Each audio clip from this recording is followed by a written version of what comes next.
Very high possibility. Not exception. It is very. But it's possible that there's another spot somewhere else that captures me. What is it? I find this process of creation, personally, as a musician, the most beautiful. The reason why is it's this, and the next one I'm going to talk about is this is all about being conscious to that moment. This has got nothing else to this. Nothing else. Forget about, of course I know, like I said, you know your life, you know what you are. Like I know Sahana, I know the sound of it, I know compositions in it, I know everything. But what is it that I saw in what I sang? Again, funny, I saw in what I sang that led me is the fact is that I was conscious to the moment of what was heard. If I'm not conscious to that moment, which may happen this evening, I will sing the same thing 5 times. I will sing the same thing 5 times. It still could be, again, is it beautiful, is it nice, all those things. It still could be lovely, all that's fine. No, question. You have spontaneity you have created just now. You said the evening may not be able to reproduce that. But hold on. If you do it 5 or 6 times from the moment onwards for about 10 minutes or so, will you be able to do it in the evening after 4 or 5 hours? I know, but then I know that it's not an improvisation. And I'm conscious of it when I do it. I can tell you as a musician, I hate to sing one raga today and sing the same raga tomorrow. I never sing. I never sing. If I have sung a raga today, I will not sing that raga tomorrow because I know I'm carrying a very conscious baggage with me in my head. Okay? And that, why? Not because what I sing may not be nice, but I know that my awareness for the moment is lost. Because I'm carrying this bag, it's consciously in my head, it's very consciously in my head, okay? It later will be subconsciously there. I completely concede with that. But as long as it is right there in front of me, I know that I'm not even, I cannot see. I'm not seeing. I'm not in that moment because it's almost like a machine. I know what I'm going to do next. So I don't like it. I don't like that situation. It may sound like a beautiful raga, you may like it. That's a different deal altogether. But I, as a musician, find that an artistic problem because it limits a certain mental perspective to the moment. So this to me is very special, and there are some great musicians who have done this. I mean, for example, in a man person, I remember straight here is Madhuri Mandir, for example. Great Vidwan. He used to sing this, all his ragas were small phrases. Okay? And in that phrase there will be this beautiful movements. And you know the man is just doing it like that. You know, literally, right? It's beautiful. But this happens only because, as an individual, I am very conscious of that moment. When I say conscious of that moment, in a way I could use a slightly more philosophical expression. I live in that moment. Okay? A small technical, you are saying that you are repeating the same phrases, but every time it is sounding different. No, it is a little different. Different. So is it that in the raga itself, which uses a particular madhyama, there can be variations to that madhyama itself? Different spots on the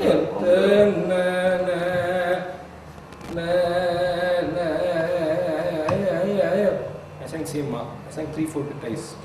Still Sahara. Okay, still Sahara. It is still Sahara. That comes from the context of how you are singing. You don't consciously say I'm going to sing 10 Madhyamas now. You just sing and it leads you to. That's all. This is one type of creativity that happens. There's another type of, there are 2 more. I've tried to split this up in explanation. Okay, that's what. No, it's not. That's what I'm saying. That's what I'm trying to say. It's not split up like this. That we do this kind of technique, we do that kind of technique. No. Please erase that off your head. I've just tried to show you. But I know in the ultimately it is this sound, and all these things are built into each other. It is not, you can't separate it. Okay, but the great musicians use all this. Okay, there's another one where we talked about standard phrases. So even if I sing the standard phrases in the standard manner,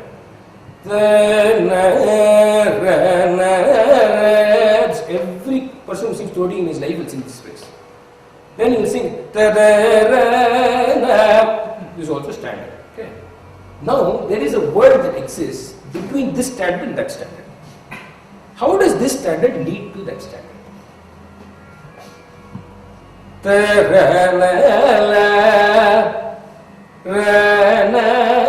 These are two phrases that are many times sung together. Or another phrase that is sung. Okay? These two are standard phrases. The great musicians will find every time they sing these two standard phrases, even if they sing it exactly the same way, let's say they sing everything same about those phrases. In the way this phrase connects to that phrase, there is a gap. That gap is the world for the musician. And that gap is guided by what? The sound that's emanating from the previous phrase and also the sound that is emanating in his head for the next phrase. Before I sing the phrase, I've already heard it. The audience also has heard it by then. The cognitive audience has actually heard the phrase before they sing. In fact, sometimes I've heard a musician who has sung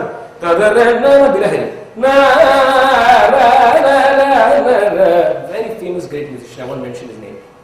Good is that. Actually never sang the part. But any person who heard Bilari would hear the part. That his voice was not good. But the whole audience went for that part. And I was like, I didn't hear it. But everybody heard it because they heard it in their head. So there are certain phrases, especially the known phrases, that are already heard by the audience even before the musician sings it. Because you're cognitively singing along with the musician, right? Especially in ragas, you're singing along, you're all singing along. So, this is another interesting spot.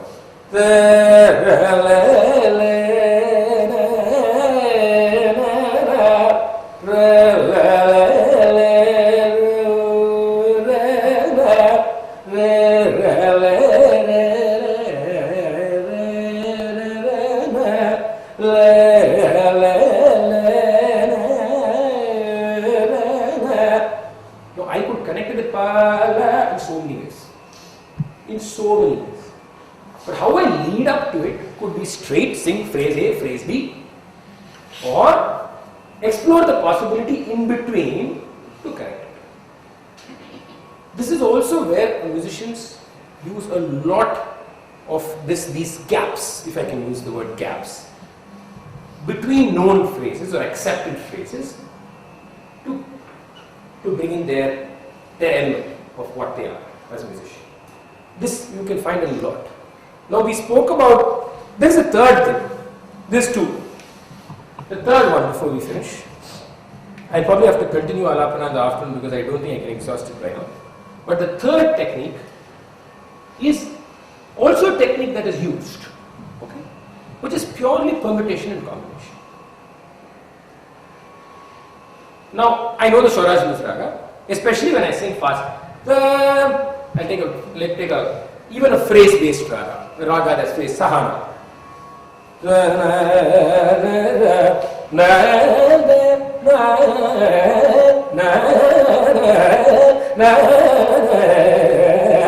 Especially when I sing faster phrase, especially after a point of time when you're, in a way, that moment's exhaustion of phraseology-based creativity is gone. What kicks in automatically is also the fact that you know the swaras that are in this raga. So then you start manipulating. This is also used. This is used. Okay? But I personally like to position the first two forms of creativity slightly differently than the third form of creativity. Because I see them as being a slightly more guided by the sheer sound and the abstraction of the raga than by the swaras that make the raga, which is what happens in third. But the fact is, we use it. Let's be very clear about it. We all use it. Okay? So, is this more conscious than the other? Probably, you're right. This, to a certain extent, yes. Especially when you're going to use the scale, for example, or the aroma, then you have to be conscious of what you're singing. But when I'm just using a phrase, I'm actually not thinking note. I'm thinking sound. Or rather, I'm feeling sound. Probably thinking is the wrong word there. Feeling sound. So, when I'm just singing. And I know that my enveloping idea of the raga is going to guide me through the process of moving with the sound. It's almost given in the great musicians. Musicians who really internalize this. Okay. Do you have a visual image when you're doing? Yeah, many musicians have visuals. I've heard musicians say they've seen colors. It's very interesting. So each one is very different. Some people see colors. Some people see like almost graphs. People tell you they're graphs. It depends on the day actually. The day I feel that I'm completely in the music, I actually don't see anything. The days that I know I'm iffy, I start seeing a lot of things. I know. When do you become aware of the phrase that you just said? After you sung it. That's the magic. That's the magic. Very good question you asked. Very, very relevant. That's why I said, when a new phrase happens, you don't know it's happening. And then you remember it subsequently? Sometimes you do, sometimes you don't. It depends.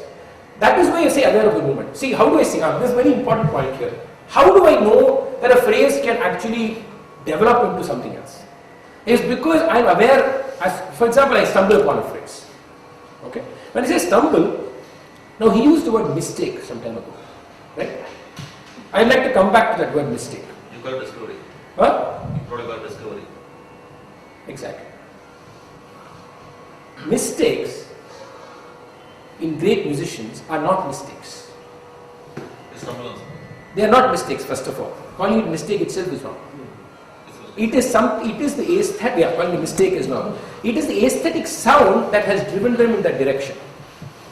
It is a mistake because by the rules and regulations which you have put right behind you and not is part of you at that moment, it may be a mistake. But it is not a mistake because your predominant idea is the aesthetics of the raga. You're feeling the raga. Exactly. You're experiencing the raga. Okay, let's say that. So, when this is a flash of brilliance, this is a flash of creativity. The great musicians, as soon as that is sung, recognize what has happened. The moment they recognize it, that's why I say live in the moment. If you don't live in the moment, you will never even know it came and went. You probably think it's a mistake and correct it.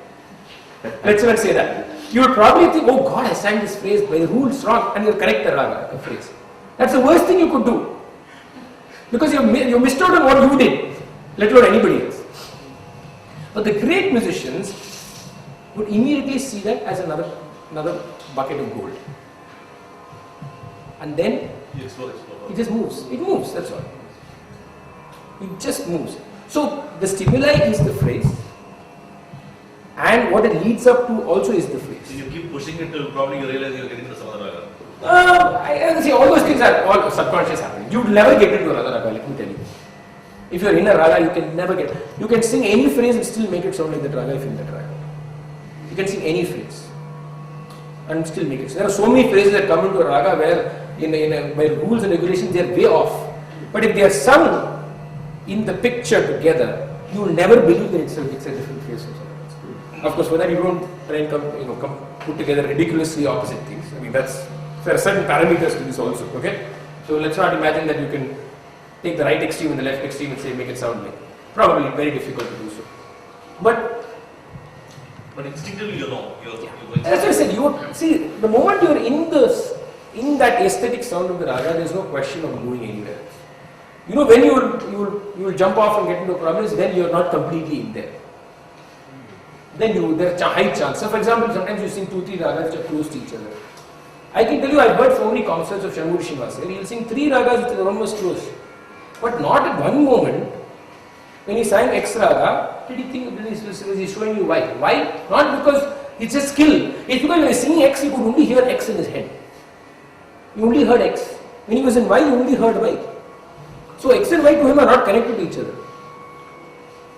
And it also creates a problem for the listener. If you are not able to do that, then you could have a problem in your head where you are not able to move from X to Y. That is also possible. But that's something that also, I know as a listener we all deal with that sometimes.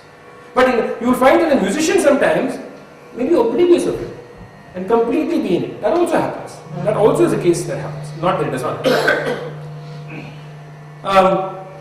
So I said there are 3 ways of approaching ragas. Approaching creativity in raga.